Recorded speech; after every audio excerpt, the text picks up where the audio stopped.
Yeah, hi, my name's Pete, and this is my version of the survival stick. I made this at home. Basically, have here is a piece of aluminum, 1 inch diameter tubing, wrapped up with about 30 feet of, 60-pound line, and the entire 5 and a quarter foot length is done up in rubberized seal coat, basically. I think I used Flex Seal. The bottom has a couple of PVC adapters that'll accept the knife blade. I'm going to show you in a little bit. It's not really that strong, probably. Got a couple of zippy screws in there. It's epoxied and press fitted in pretty tight. So basically, like I said, 5 foot something long, 5.5 feet total, maybe. The first component's really like a blowgun and a couple extra pieces of tubing, which are really optional. The blowgun, these are the actual projectiles.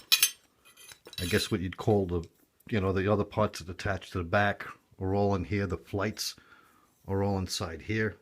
It's a pretty good fit considering this stuff all came from True Value Hardware. I got a couple of different assorted sizes of styles rather of the flights. The projectiles themselves. Again, this is optional. You might want to opt for totally different things.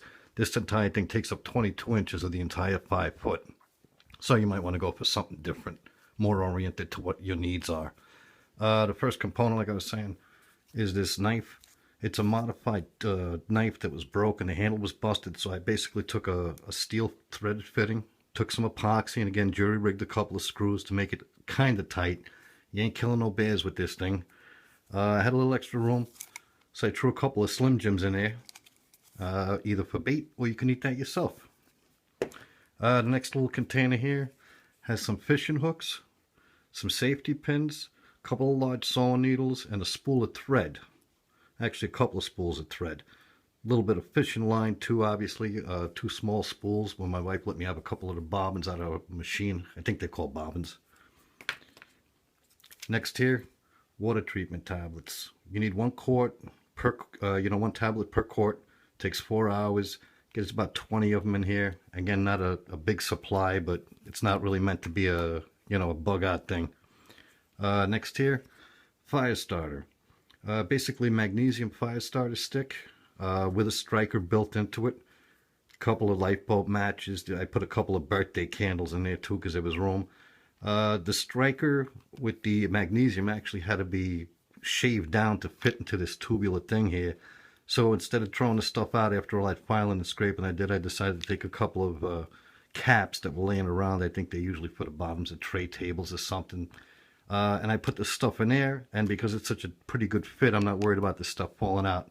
So when you need to use it, pop this, take this small cap out of here, pour it out, and you're instantly ready to go with this strike and start a fire. Again, this is just a smaller version of these tubes, which are also pretty much just all from epoxies or other kinds of stuff that I use on my job. So I saved the tubes. This one I actually cut down by putting a wooden dowel inside it and carefully taking an X-Acto knife because it fit to what I was trying to do with the length of this thing. I also fitted all of these with little furniture leg protectors, I think they're called, actually scuff protectors, self-stick, just to sort of make up the room. There's a small divot in the bottom of each one of these things. It takes up the room because I don't want this stuff jiggling around when you're actually walking with the stick.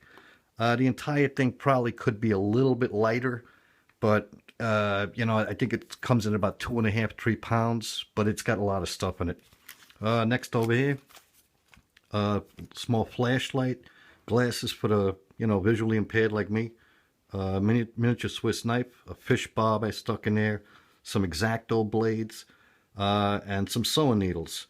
I think there's even a thing of extra flint strikers here for like a lighter, which strangely enough I don't even have in this kit, but this is actually the biggest pain in the butt, trying to fit a 52 by 82 aluminum foil emergency blanket into this larger epoxy tube. Next, I was able to sort of modify this whistle / compass by cutting a 1/4 inch or maybe a little bit less off the mouthpiece so it would fit inside the cap part of the top of this survival stick I'm going to show you in a second. The last item actually is just this PVC cap. Had a big enough hole in its side diameter, again, to fit with this, the jury rig job I did up here to make a little cavity up here, that actually fits in here. Okay, now believe it or not, all this stuff, including that blowgun, all nests inside here. Everything. Oh, these, by the way, the last thing I just threw in there, those were plastic bags in that small container that I made. But this stuff will all fit in here fairly easily. Not just fairly easily, but pretty easily. Boom. This actually should probably went at the bottom. Okay, again, these things here will actually fit inside the front part of the, sorry, it goes like this. This blowgun actually is in two pieces, and this tubing just happened to be the exact same size of the flights that a standard blowgun that you could buy at like a sporting goods store came in. All right, these things actually fit in. I kept the front section a little bit short, so this would fit inside here. This will all nest together into two extra pieces of tubing. The tubing, the extra tubing, I guess you could use it to help make a shelter or make a makeshift, I don't know, fishing pole or something out of, you know. And that goes in there. And again, customized whistle just barely fits in there. And then the PVC cap with about 20 feet of snare wire just goes right on top.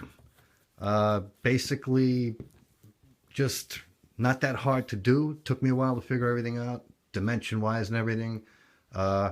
This is one of my first videos. I hope everything sort of came out all right. Be good.